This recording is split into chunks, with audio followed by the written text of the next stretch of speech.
Assalamualaikum. Waalaikumsalam Waalaikumsalam warahmatullahi warahmatullahi wabarakatuh. Salam wabarakatuh. sehat. Saya belum mandi nih, hanya ganti baju aja. Siap. Gak usah, Ini, Pak. Tetap. di belakang ini masih pakai seragam nih. Oh, mantap. Bu Ayu dan Bu Yani.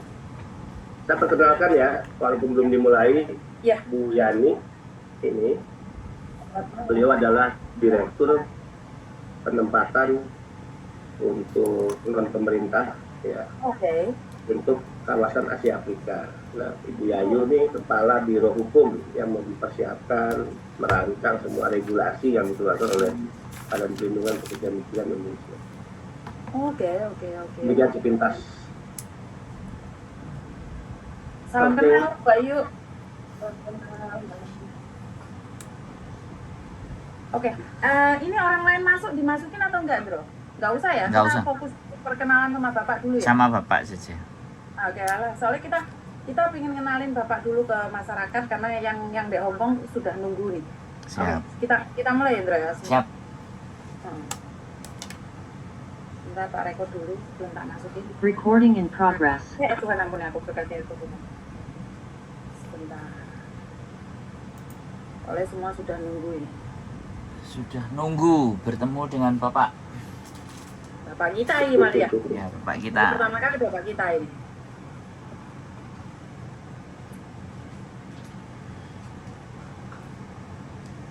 Oh, ini juga live FB ya? Live Iya Bapak. Mbak Yuni ya? Iya Bapak. Soalnya yang Oke. nggak ada YouTube kan mereka di Facebook Pak. Iya, Tapi benar. Muka kita. Iya. Oke. Oke, terima kasih. Bisa dimulai sekarang? Mas Andro bisa Oke, dimulai? siap. Bisa. Kamu yang buka dulu Mas Andro. Oke. Terima kasih, selamat malam. Assalamualaikum warahmatullahi wabarakatuh. Atas kehadirannya Bapak Benny Ramdhani beserta jajaran stafnya yang kami hormati semuanya.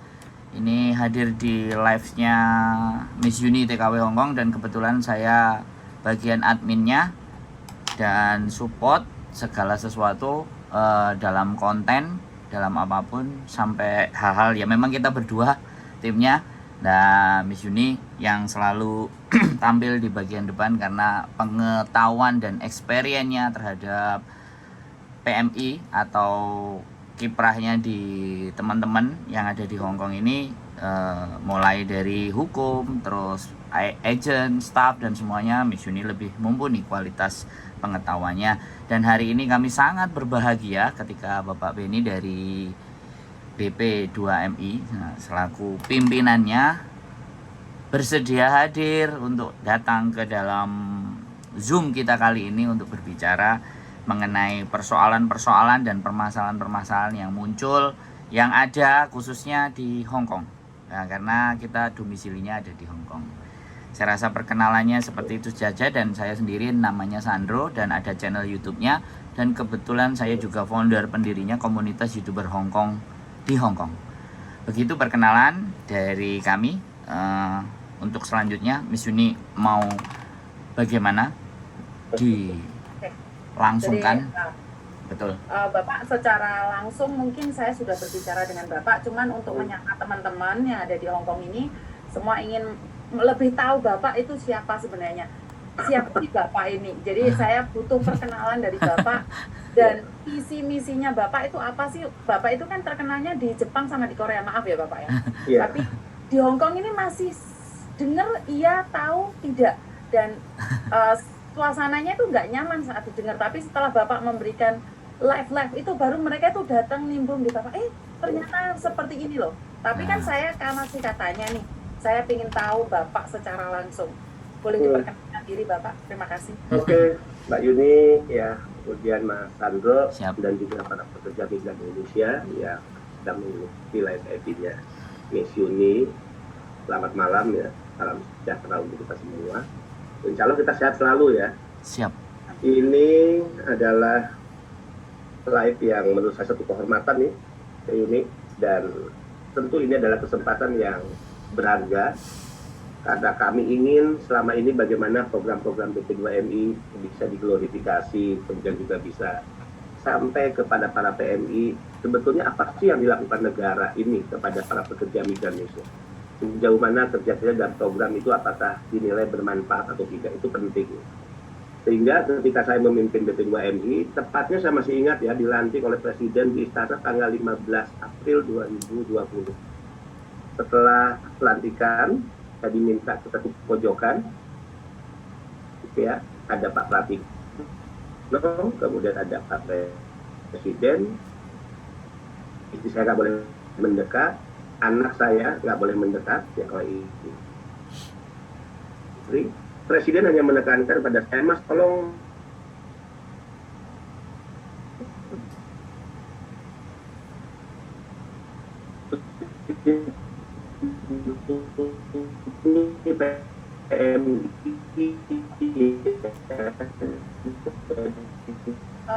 Bapak minta maaf karena sinyalnya mungkin agak bermasalah. Bapak mungkin bisa diulangi lagi. Halo. Halo. Oh, sebentar. Bapaknya masih loading. Oke, teman-teman semuanya, gangguan sinyal. Mudah-mudahan nggak terlalu lama. Yang jelas kita akan menunggu. Karena luar biasa loh ini. Ini baru kali ini ya. Jadi aku mikir kita nggak bisa bicara dengan pejabat. Ternyata hari ini kita langsung berhadapan sama beliau. Luar biasa pokoknya. Karena kan kita sempat suudon duluan ya Mas Andro, Ya. dimana tidak mungkin pejabat akan berbicara dengan kita. Betul. Itu selalu kita tepuk dada, tanya selera. Ya mungkin ya karena saya tadi sedikit baper mungkin ya. Jadi saat Bapak tidak jadi itu komen sudah tidak bisa dikontrol lagi. Tapi ternyata memang ya itu, sekali lagi kan kita butuh komunikasi satu sama lain ya Mas Andro. Siap. Karena itulah salah paham itu pasti terjadi, tapi dengan seperti ini saya sangat senang sekali ya Mas Andro, karena secara langsung dan tidak langsung ternyata prasangka buruk kita itu tidak berlaku. Jadi ini ada satu admin atau Bapak Ini masuk Bapak lagi. masuk. Oke, siap Pak. Lanjut Ya. Bapak. Dilanjut Pak. ya mati ya, bukan Siap. dari saya, matinya dari Iya tahu Bapak. Siap. Oke, dalam pertemuan kurang lebih 1 jam 20 menit dengan Presiden bertiga, beliau nampak agak emosional, nadanya tinggi, dan saya percaya dan sangat mengenal Presiden Jokowi, karena saat kampanye Pilpres ya 2019, saya dipercayakan sebagai direktur kampanye pemenangan Jokowi Maruf Amin. Bisa sangat paham gestur, bahasa, dan pesan-pesan yang akan disampaikan di setiap apa yang disampaikan oleh Presiden. Beliau menekankan beberapa hal pada saya, Mas, saya nggak mau lagi ada anak-anak bangsa tiba di tanah air, mereka terlantar di bandara, mereka menjadi objek pemerasan yang dilakukan oleh aparat. Dan Presiden ternyata memiliki informasi yang sangat kuat. Ya saya nggak aneh. Kita kadang-kala karena banyak interaksi, relasi, kita punya banyak informasi, apalagi seorang Presiden. Beliau mengatakan bagaimana anak-anak bangsa diperas di bandara, bahkan mereka digiring ya untuk diarahkan ke loket-loket penukaran dolar. $1 dipaksa hanya dibayar 10.000, padahal harusnya 13.000. Dan loket-loket penukaran dolar itu menjadi bisnis oknum-oknum tertentu di bandara. Ya, otoritas bandara bermain dan oknum-oknum BP2MI. Saya selalu ingin fair membuka ini sebagai masalah bersama. Saya ingin fair tidak hanya menunjuk hidung lembaga lain, oknum di lembaga lain yang brengsek, tapi yang brengsek di internal lembaga yang saya pimpin, saya harus ungkap juga ke publik. Ini fairness. Ya. Kalau semangatnya adalah melakukan pembenahan, perbaikan. Nah kemudian mereka digiring kadang-kala ke mobil-mobil roda 4, ya, kendaraan yang itu juga menjadi bisnis oknum-oknum tertentu, termasuk oknum ya yang mengatasnamakan BP2MI dulu dengan harga yang sangat tinggi. Bahkan jika mereka tidak membayar biaya tambahan, diturunkan di tengah jalan. Bisa dibayangkan kejahatan-kejahatan ini berlangsung lama, dan itu dialami oleh para pekerja migran Indonesia yang dihinakan martabatnya. Karena kalau tidak ada upaya menghinakan martabatnya, tidak mungkin ada eksploitasi, tidak mungkin ada pemerasan, tidak mungkin ada penindasan. Nah kemudian dari hal-hal seperti itu Presiden menyampaikan lagi, Mas, saya tuh kasihan loh, mereka kalau datang dari luar negeri, apalagi perempuan, ya, di punggungnya ada ransel, kemudian koper di tangan kiri kanan, mungkin barang-barang termasuk yang dibelanjakan untuk oleh-oleh keluarganya, pemberi kerja, majikannya, untuk oleh-oleh di kampung halamannya. The Bluetooth device is ready to pair.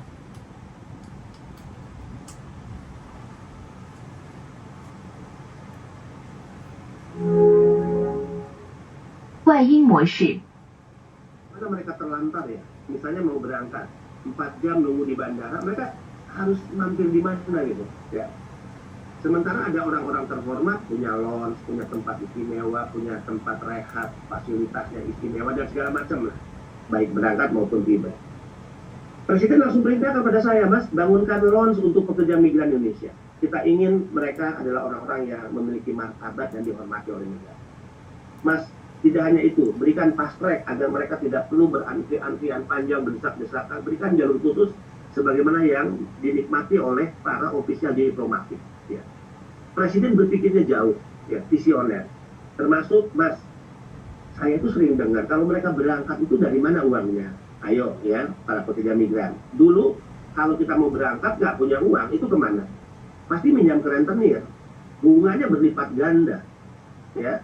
Dan itu adalah awal pemerasan di mana harus dibayar setiap bulan dengan bunga yang sangat tinggi.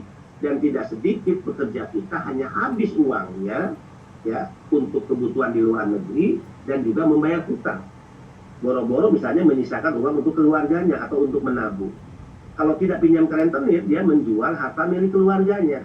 Banyak yang menggadaikan sertifikat tanahnya misalnya, sertifikat rumahnya dan segala macam.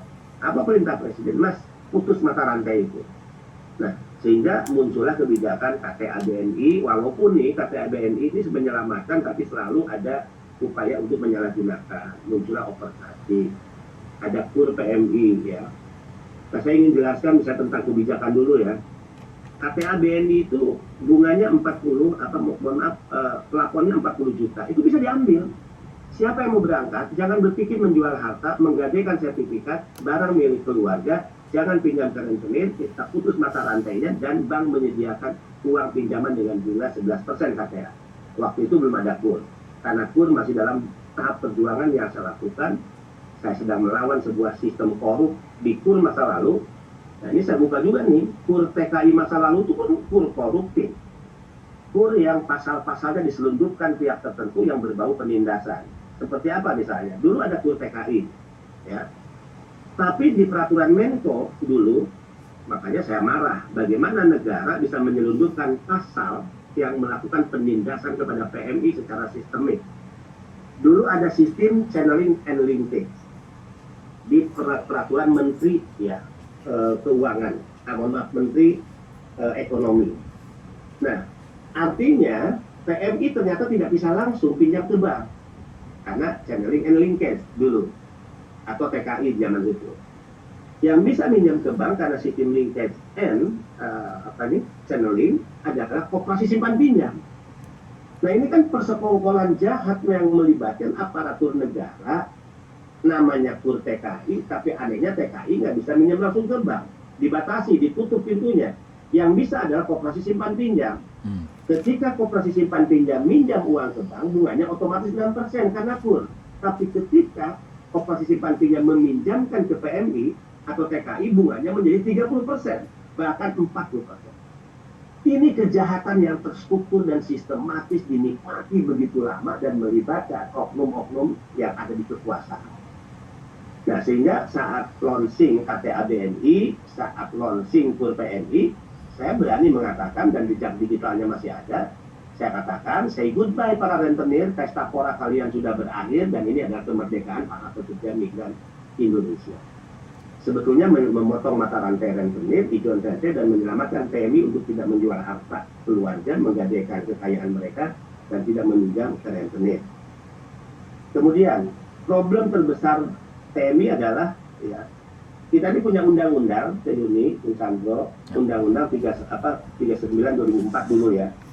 Di era Jokowi terjadi perubahan undang-undang ini yang saya sebut undang-undang yang sangat revolusioner progresif. Dulu Undang-Undang 39/2004 pelindungan diberikan hanya kepada PMI. Undang-undang baru PMI dan keluarganya.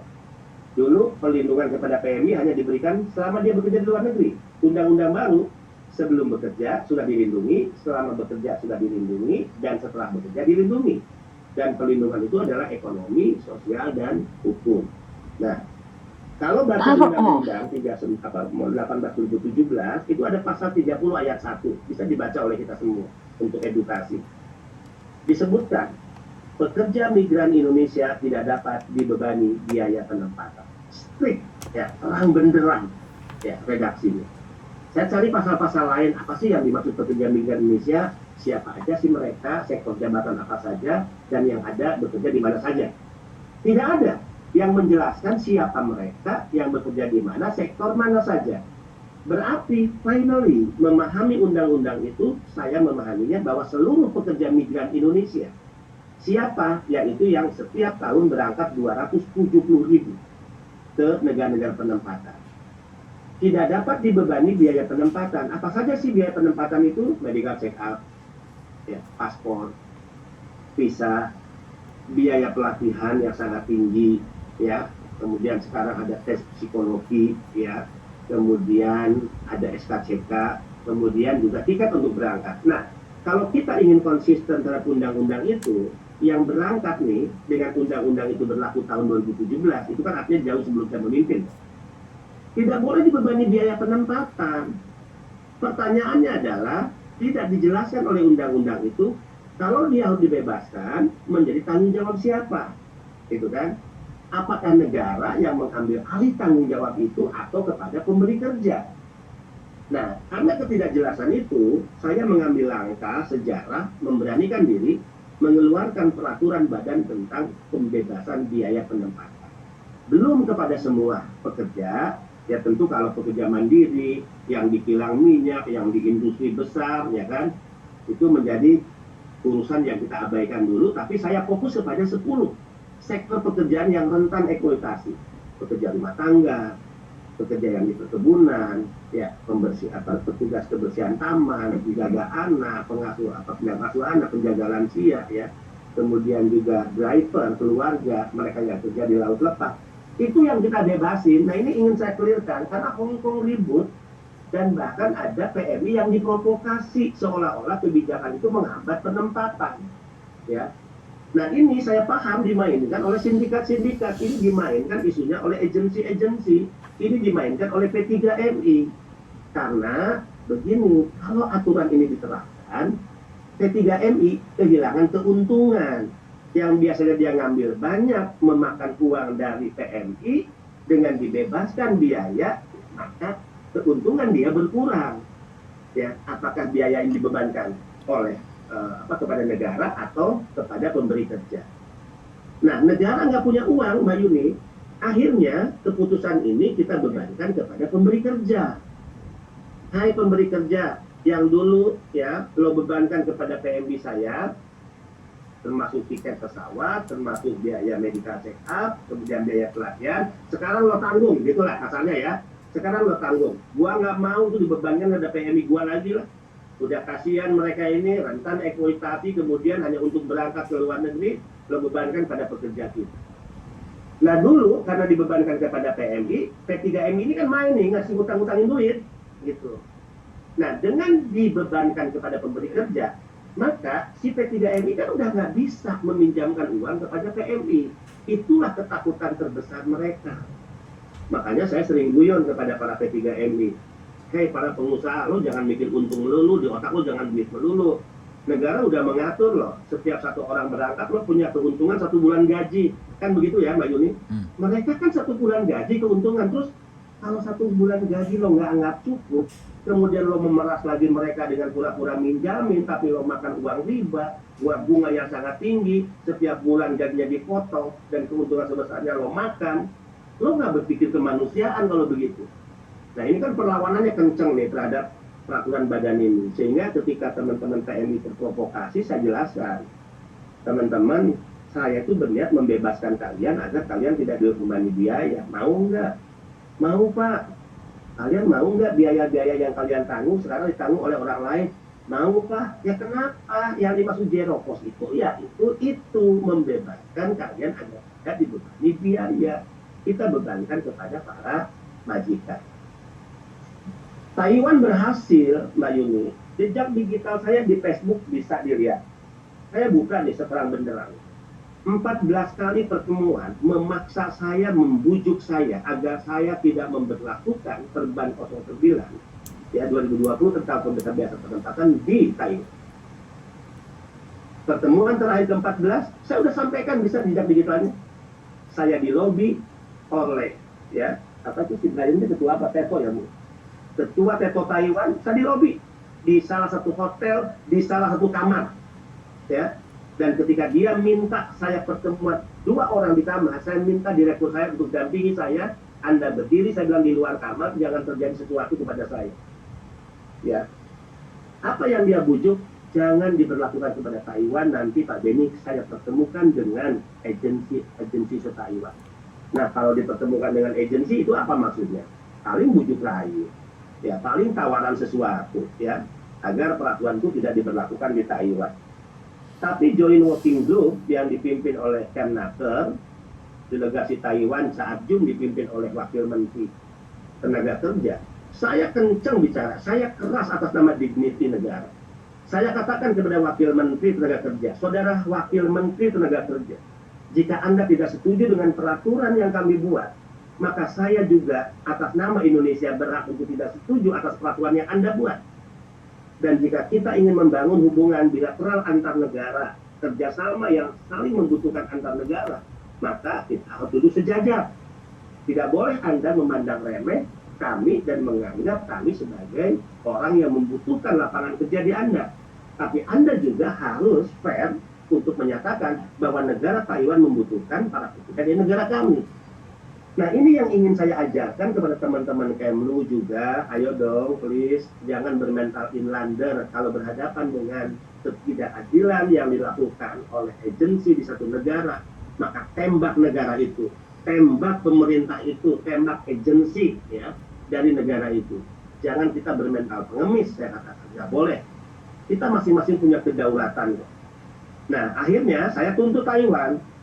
Kalau Anda menaikkan gaji, ya, pekerja rumah tangga kami dari 17.000 NT menjadi 20.000 NT, plus Anda menghilangkan kewajiban yang harus ditandatangani di surat, ya, di mana surat ini menjadi syarat keluarnya visa di Teto, yaitu kewajiban memenuhi 60.000 NT yang harus dipenuhi oleh PMI, maka jika itu dihilangkan, saya bisa mencabut peraturan Badan Pembebasan Biaya Penempatan dan tidak berlaku di negara Anda.